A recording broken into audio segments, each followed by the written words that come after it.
you by the National Bank, New Zealand's #1 rural bank.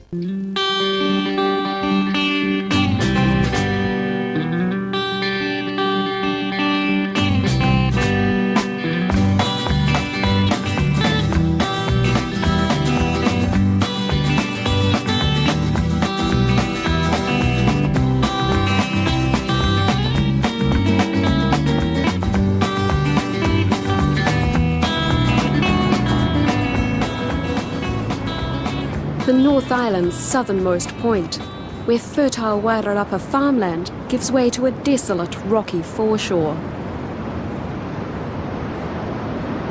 Nestled beneath the cliffs of Cape Palliser, the lighthouse stands guard over turbulent Cook Strait.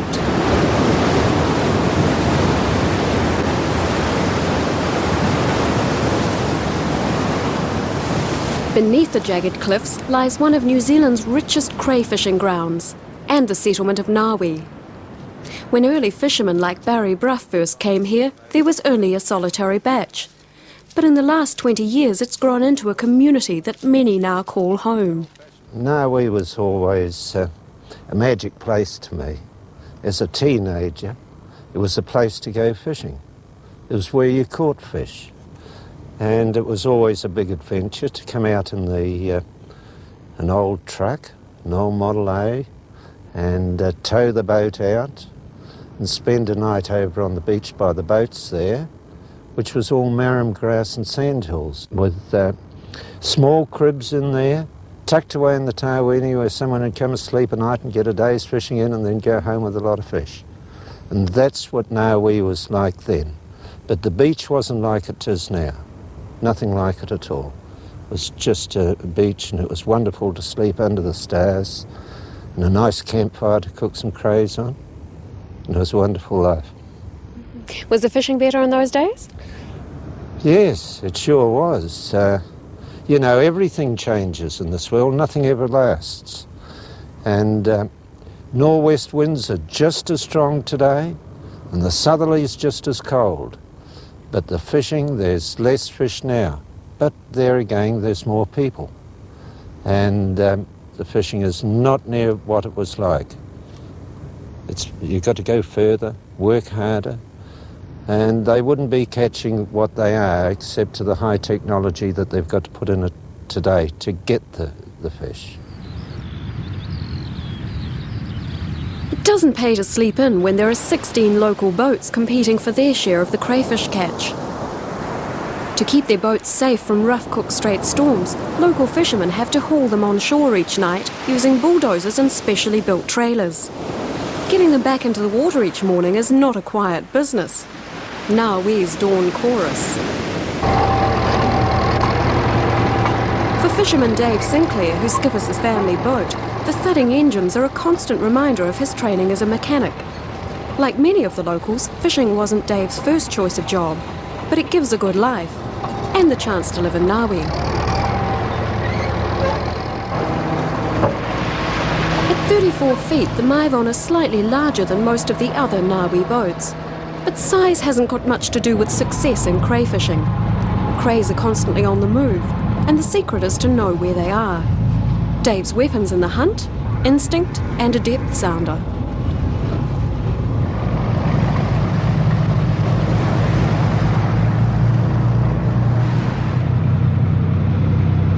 While Dave is chief strategist, someone's got to haul the pots.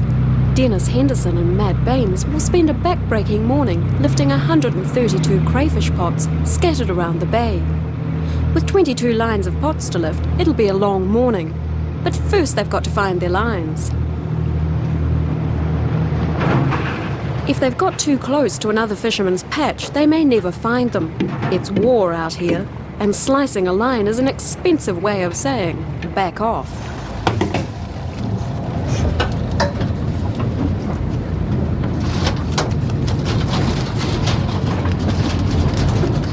According to local legend, you used to be able to see crays crawling over seaweed on Ngawi's beach at low tide. These days it's a bit harder to fill your pots, and the competition's fierce.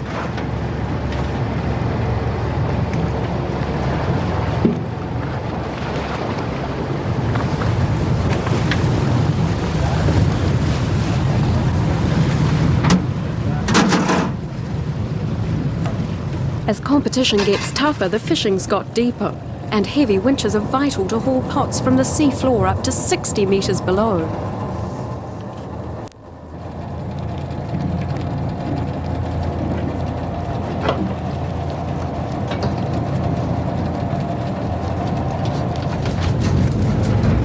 The rhythm of hauling and rebaiting pots becomes repetitive. Matt and Dennis are really more interested in the swell. They came to Ngawi to surf.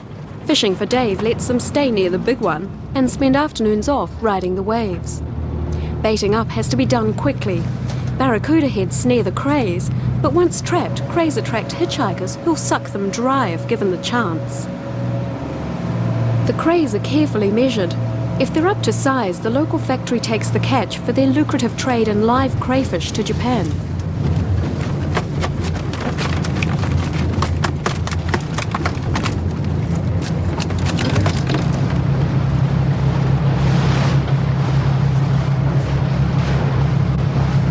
But to keep supply up, Dave has to keep fishing over a long season. As long as the weather's okay, he'll be out there checking his pots.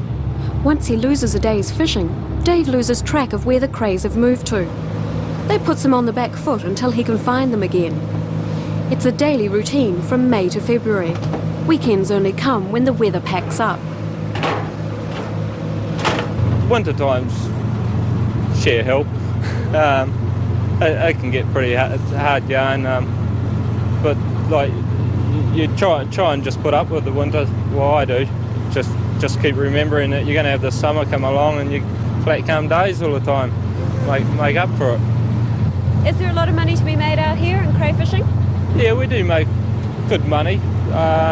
We make our yearly income in those 9 months of the year, but you've got to make allowance for it and have 3 months saved up so to get you through that off season where you aren't making any income at all. It's a bit hard. Yeah, do you find it hard to budget in that way? Yeah, I do. Yeah, when you got it in your pocket, you spend it. That's the worst part about it.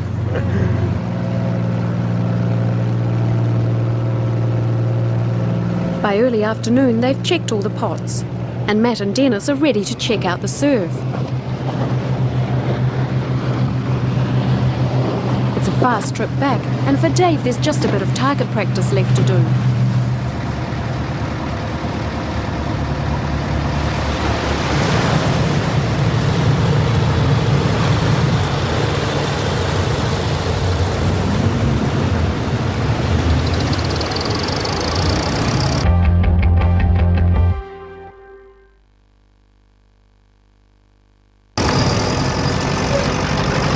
Once they've hitched a lift back onto the beach, there's a rush to get the crays round to the factory as quickly as possible.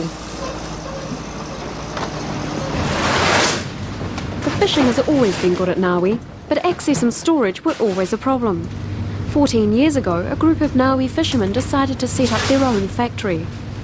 At first they supplied frozen crayfish tails, but 7 years ago they pioneered the technique of exporting crays live to the lucrative Japanese market. The factory now provides work for 6 full-time staff and another 4 part-timers who help with packing. Busy international cargo schedules mean the factory sends out orders at any time of the day or night. Today it's a 4 a.m. start to get the crays packed and on a truck to Wellington Airport, 2.5 hours drive away. Crayfish are pretty rugged beasts on their own patch, but once in the factory's coolers, they've got to be prepared for international travel. They face a 33-hour flight to Osaka in Japan. Cray class is 20 to a box, with a few ice cubes to cool them down. Unlike humans, they mostly arrive without jet lag. Only 3% don't make the journey alive. Live crayfish are a high-status food in Japan. They can cost as much as $150 each in a restaurant. But to be in the market, factory manager Tony Craig has to fight for cargo space and keep the crays alive for the journey. Airspace between this time of the year, November through to the end of December, is so tight that you sort of set yourself goals to get all the product out that you get in live, and whether you get up at 3 o'clock, 2 o'clock like we do in the morning, if that's the only time that you can get airspace, then you do it.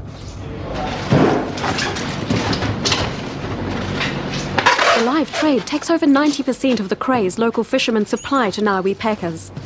Japanese prefer small crayfish with all their legs and feelers intact. If a cray's been a bit of a fighter or doesn't look right, it won't make the journey. Instead, it'll be tailed and sold on the American market.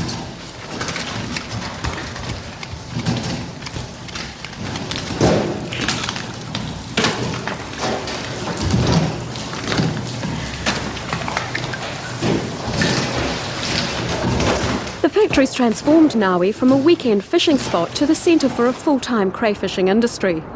The complex now is a far cry from the one room that Barry Brough and his partners first built. Freezing crays then was difficult, but keeping them alive was a nightmare. The first 3 years I wondered if I'd got a tiger by the tail. I thought, is it worth it all? Some of the problems we had were really upsetting. One morning I came up and the crayfish had all decided they'd start eating one another. And the trouble about one $5 crayfish eating another $5 crayfish, you don't finish up with a $10 one.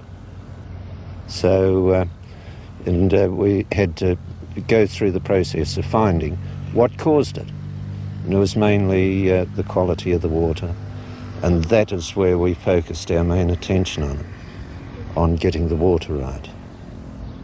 You've got some pretty interesting ideas on taking risks in business that got you into the live market. Can you tell us about those? Yes, I believe in business that you've got to be prepared to do what the other chap won't. That is why we got away to a head start, and probably had a 5-year head start on anyone sending out to New Zealand. The risks were big to start with, and they always are until you find out how to do it. But now we've found out how to do it, most other people have as well. So there's a lot of people doing it now.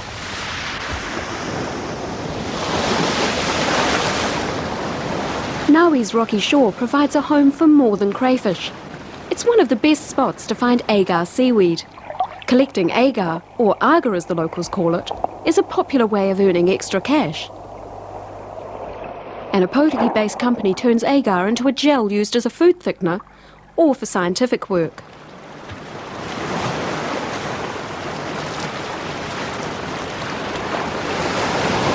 The agar's easy to collect.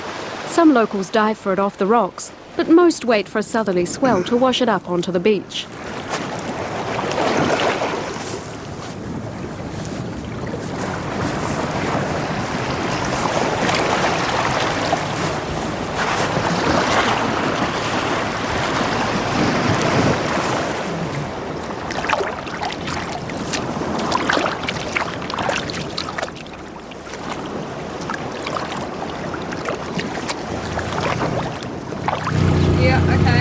The centre of Ngawi's blossoming seaweed trade, an old woolshed that's become the depot. Here, dried agar is stored by company agent Darlene Joyce.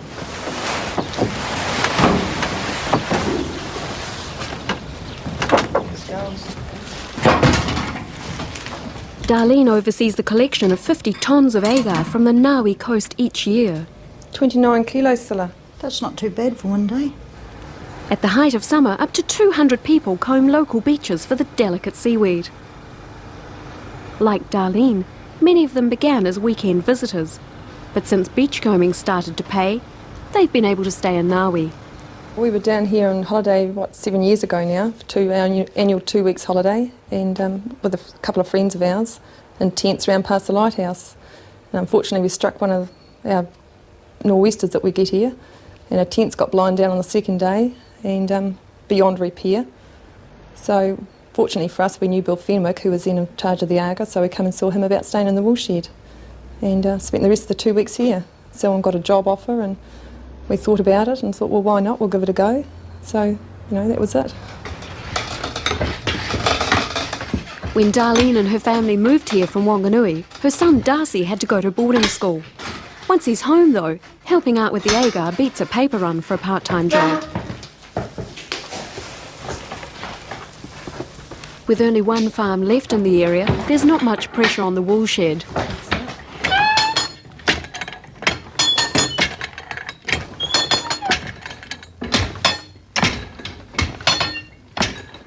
Baling up in here is the most high-tech part of Ngawi's agar industry.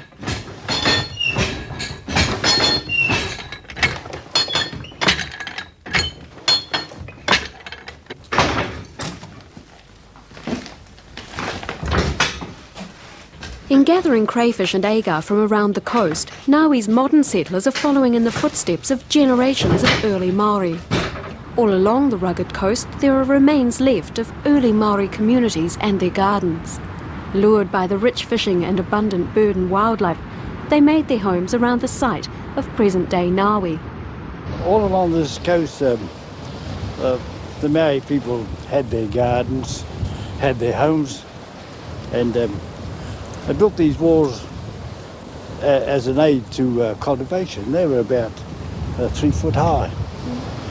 And that's how they lived in those days.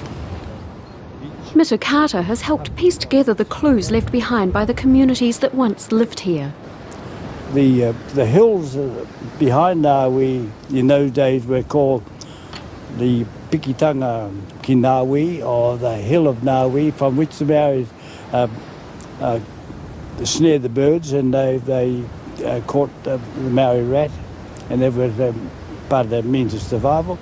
And then out in the sea was the various areas there was allocated to them. As far as the horizon could go, that was their area, but from one prominence to another was allocated to a hapu. This coast abounds with the legend of Kupe. Kupe. It is said that history tells us that Kupe came here about the 14th, 15th century, and all these gardens, or all these terraces, all these bins we see around here are evidence of Kupe's people living here.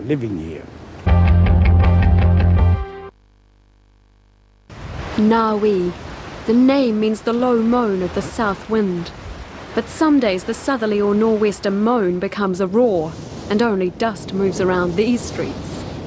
It's a heavy wearing wind that locals learn to shelter from. If you have to go outside, you'll get whipped by a shower of gravel. On days like this, boats stay on the beach. In this neighbourhood, houses and cars have to withstand a pounding from sea spray, and occasionally they just give up the ghost.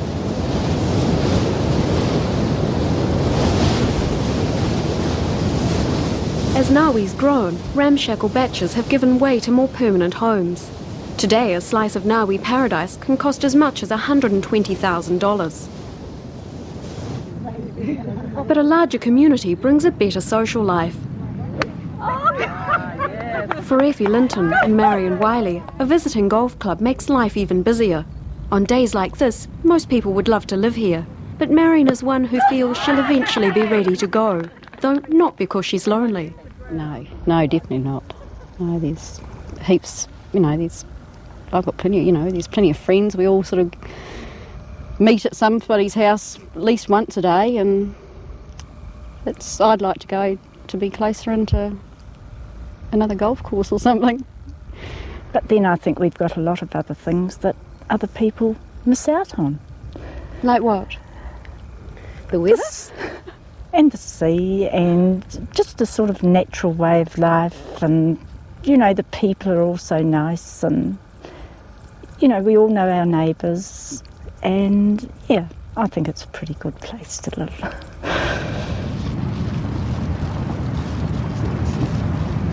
Effie is one of a growing number of people who plan to stay in Ngawi through their retirement. To live in Ngawi, you've got to be happy to make your own fun. The nearest town is more than an hour's drive away, and 18-hole golf courses are further away again. It's only in the last 4 years that access to Ngawi has been guaranteed all year round. Before that, if the weather packed up, the community was stranded. Winter washouts were common, and frequent power cuts were a fact of life. Today, the road's a well-travelled path, though it's still no 4-lane highway. Oh, bad lucky. Like the golf course, it does a job, with no frills attached. Good one. Well, I wasn't losing that ball. How many shots did you have? I had 5. I had 4. I had 5. It's very rough. It's not what we're used to, No. is it? I'm not used to it anyhow. Rough or rustic, depends on your point of view, but locals are proud of the facilities they've got here. The fire station hall is well used for social club evenings and the local playgroup. Sometimes the two mix. The relaxed life here saw weekender Larry Parker say goodbye to the bustle of Carterton. Yeah, just weekends and up until the last 4 years, and we've been living here full time. What made you move here permanently? Well, to get out of the rat race, get out of the frosts, and so we've really loved it in the last 4 years. It's been great. Must be somewhere. Number 6, man, 6. You got the 9 upside down. It's such a new settlement that none of the town's adults were born here. They've all gambled on finding a better life in Ngawi. Number 18. Chris. Thank you. There you go. You want it now or later? No, we'll have it all between everyone, eh? Have it between everyone. You could blame the water for the 7 sets of twins in town. So we can see them. Where's the board? Where's the board gone? Some of the locals reckon it's safer to stick to beer. Thank you. Children are part of life here, but for young people working the boats, life can get a bit dull. You have to love it to stay, and in the end, some are just passing through. Here, ask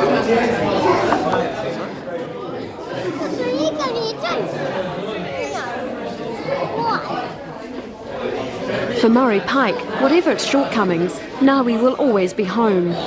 Everyone sort of knows everyone, and everyone sort of knows what goes on in the village. There's not much you can't do without sort of everyone else finding out. So it's hard to keep secrets around here. But they're basically good people when you get to know them. They're sort of enemies out at sea, but once everyone gets back up on shore again, they're all sort of mates. In a few short decades, as weekend batches have become homes and fishing's become work, Ngawi's grown and changed. With the changes have come tensions. The community's dependent on the unpredictable and turbulent Cook Strait for its survival, and there's tough competition for the crayfish catch. But the settlement's isolation brings it together, and though catches and techniques are closely guarded secrets, there's a sense of community once the boats are on the beach. For many, like Barry Bruff, Ngawi now feels like home. I can't think of a better place to live. I enjoy it out here. I know the people. I love the sea. And it's something about that magic I spoke about before. There is something about Ngawi.